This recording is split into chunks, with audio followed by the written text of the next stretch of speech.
Hello and welcome to my YouTube channel. If this is your first time here, then I probably need to tell you a little bit about myself. What I talk about here is not going to be like anything that you have ever heard before. Unlike the vast majority of civilization citizens, I do not simply watch what everyone else is saying and try to say something similar sounding in order to fit in. When I speak, it is always straight from my heart. It is always what I mean to say, and it always represents what I actually think as a real person. I never use the precious gift of communication as a tool for manipulating others. I, unlike the vast majority of people, actually have the capacity to love others based on nothing more than the fact that I was designed by God to instinctively do so. That being said, it must be acknowledged that those who we love are often very obviously not always loving us back. In fact, over the years, I have been shown over and over again that those we love the most often pose the greatest threat to our well-being. In Matthew chapter 10, verses 24 through 26, Jesus is reported to have described it this way: "If anyone would come after me, let him deny himself and take up his cross and follow me. For whoever would save his life will lose it, but whoever loses his life for my sake will find it. For what will it profit a man if he gains the whole world and forfeits his soul? Or what shall a man give in return for his soul?" And again, just a few verses later in Matthew chapter 10, verses 34 through 36, "Think that not that I have come to bring peace to the earth. I came not to bring peace, but a sword. For I am come to set a man at variance against his father, and the daughter against her mother, and the daughter-in-law against her mother-in-law. And a man's enemies shall be those of his own household." Members of Christianity's conflicting sects will often point to these verses as proof that they are doing God's will. And it cannot be denied that the so-called Christian nations have for the most part been engaged in non-stop carnal warfare from their earliest beginnings. But if we look at history with an open mind, we will see that nearly every attack against members of the Christian faith has been retaliatory. In other words, the nations claiming to be Christian have an undeniable long-standing history of invading neighboring territories and striking the first blow. Jesus never killed anyone. If we read the Bible account of Jesus' life, he was very obviously not tortured to death for fighting but for refusing to fight. As everyone around him was actively participating in what would eventually result in the destruction of Jerusalem, Jesus was traveling the land teaching a message of peace. It is this message of peace that eventually led to Jesus' execution. Throughout the last 2,000 years of human history, the nations of Christendom have amassed more blood guilt than all other nations combined. As time goes on, there is no reason to imagine that there will ever come a day when Christians will come to their senses and stop murdering their brothers and sisters. But in recent years, those who love God and love their fellow man have begun to wake up to the insidiously evil nature of religion and have chosen to disassociate themselves from the filth of all of mankind's cults. I spent the first 40 years of my life involved in civilization's organized belief system, searching desperately for people like myself. People who instinctively understood that something was seriously wrong with how our world works, but were afraid to say anything out of fear of being abused in the same way that I had been abused. As a member of several churches, I found myself under constant attack, but it was always my fellow Christians that were doing the attacking.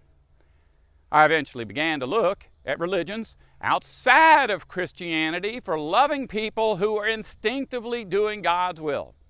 In particular, those that were receiving the brunt of Christendom's brutality, but was able to see in the members of those faiths the same selfish, hateful tendencies that I witnessed within the religions of Christianity. When I started this YouTube channel, I did so in the hopes of finding others like myself.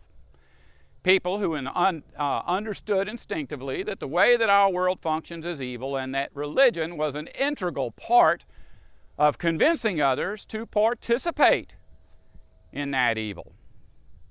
Very soon, this way of doing so will be done away with forever. As Isaiah chapter 5 and verse 20 says, "Woe to those who call evil good and good evil, who put darkness for light and light for darkness, who put bitter for sweet and sweet for bitter."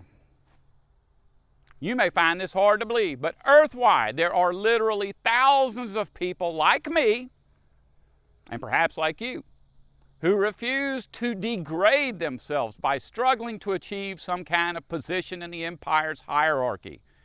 Members of the cults of Christianity, Judaism, Islam, and all of the earth's other religions are beginning to question the beliefs that they have looked to for spiritual support for their entire lives. Another problem with our search for truth is that we are bombarded from the moment that we wake up till the moment that we fall back to sleep with well-presented information designed to manipulate each and every one of us into believing that if we simply stick to the plan, everything is going to work out just fine. I'm here to tell you that sticking to the plan is not going to work out.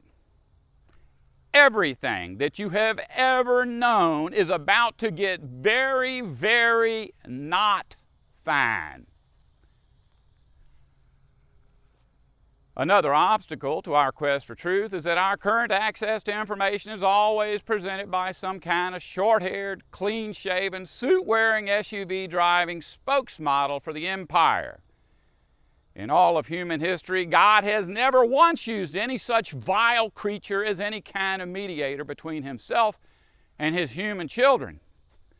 For some reason, most never question the integrity of such people, despite the fact that none of us has ever in our life met an honest person that would fit such a description.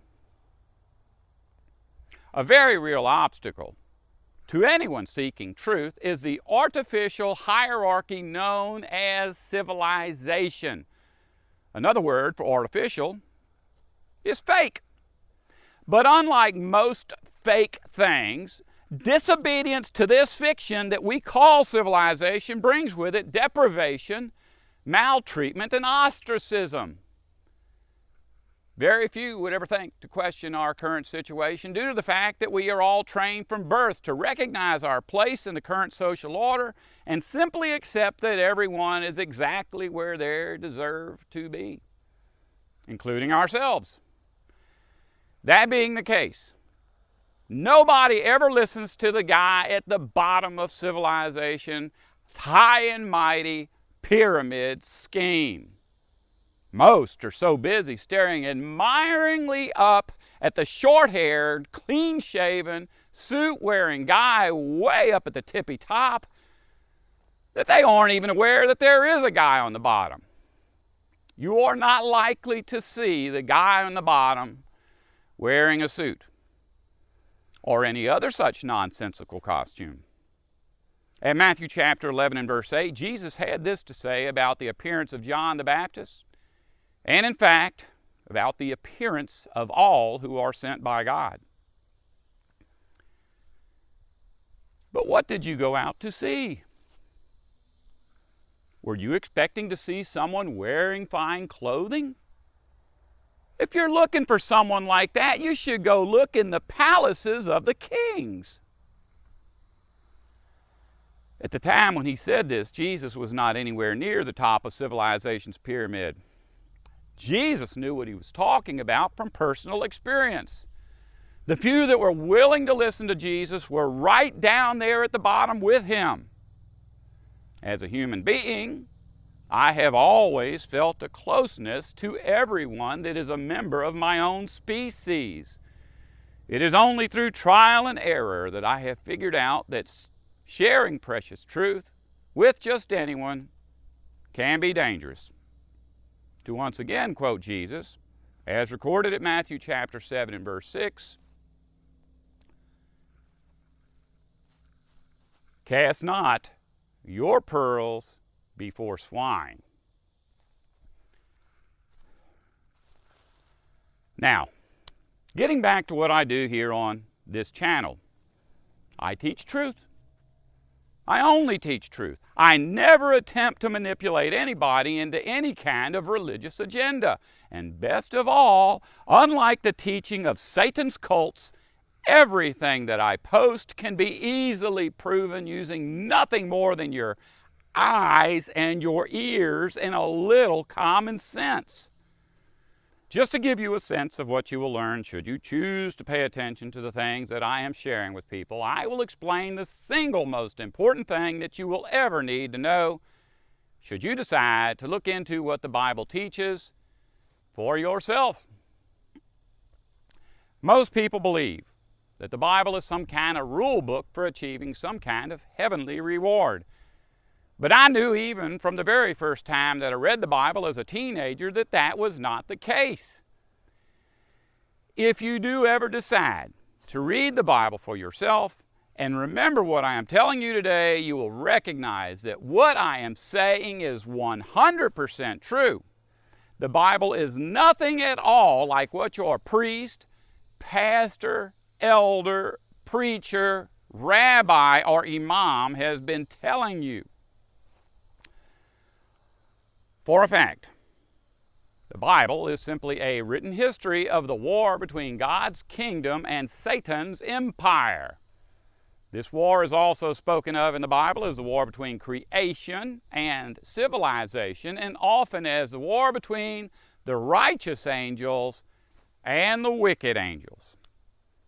Just this one little piece of knowledge will benefit you immensely the next time that you are desperately searching the Bible for those passages about gambling, revealing clothing, sex, drugs, and rock and roll that your pastor has been telling you about for all these years. The Bible is not a catalog of inconsequential religious nonsense. Once you begin to see the undeniable repeating pattern that I am talking about, you will not only recognize that the Bible indeed is about the war between God's kingdom and Satan's empire, but you'll be able to make an informed decision as to which side you want to be in this war. Galatians chapter 5 describes the two opposing teams as those who are minding the flesh and those who are filled with the Spirit. To put that in modern English, as originally recorded in Greek, those who are minding the flesh are selfish people. Those who are filled with the Spirit are those who place the needs of others as equal to or greater than their own needs. Each and every one of us may think of ourselves as a little bit of both. But over time, I have come to realize that most people are very obviously exceptionally selfish, while others stand out as being exceptionally giving. There isn't as much gray area as one might think. According to God's Word, the Bible, each and every one of Satan's children is filled with an unclean spirit.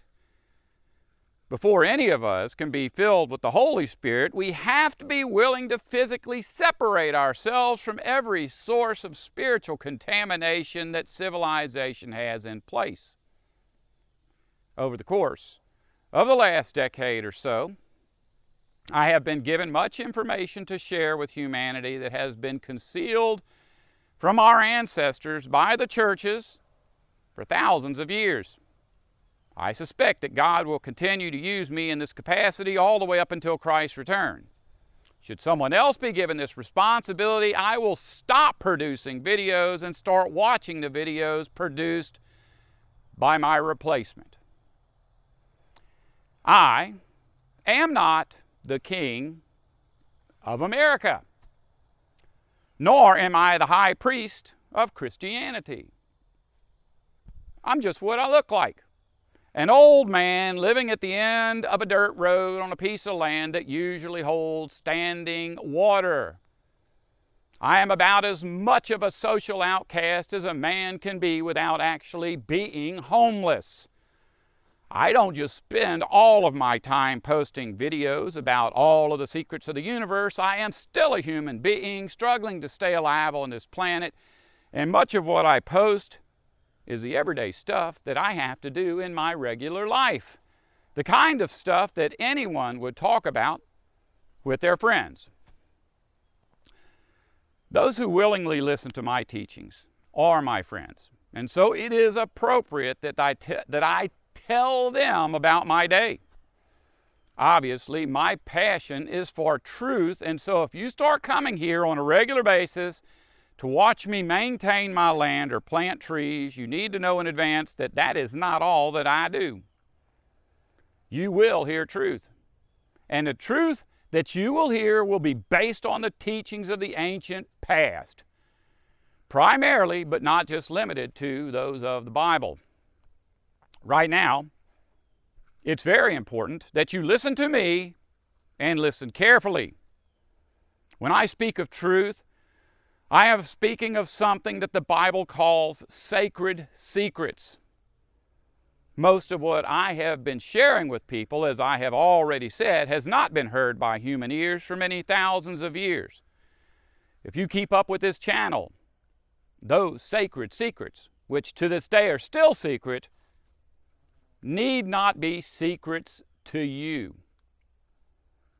Please, do not imagine that what I do is anything like what you have seen done before. I am not just some guy filming himself out in the woods talking about his personal opinions, nor am I sharing information that you cannot confirm for yourself. Soon enough, events are going to start taking place here on earth that your mind is simply not going to be able to process. If you are willing to listen, I can help you get through this. If you were expecting God to assign some kind of theologian to this task, you're probably not buying whatever it is that you think I am selling. I can promise you this: God will not be sending someone more to your liking. I'm pretty much all you got. If I should be replaced, I am certain that my replacement will be every bit as socially unacceptable as I am. Right now, you should be thinking of me as your final warning. Should you be undecided about whose side you want to take in this war between God's kingdom and Satan's empire, just know that the opposing team is already putting together a strategy for dealing with the things that I am teaching. Their champion will soon be taking his position. He won't be dressed anything like me. And nothing out of his mouth will sound like anything that you will ever hear coming out of my mouth. If you have some kind of emotional attachment to modern life, then it is likely that you will be much more comfortable listening to him than you will ever be listening to me. Posted on this channel are literally hundreds of videos, very much like this one, produced by me. They have been viewed millions of times by thousands of people speaking hundreds of languages, living in over 200 countries. I have ahead of me an extraordinary task with very little time left to see it through. If you don't want to survive, don't listen to me.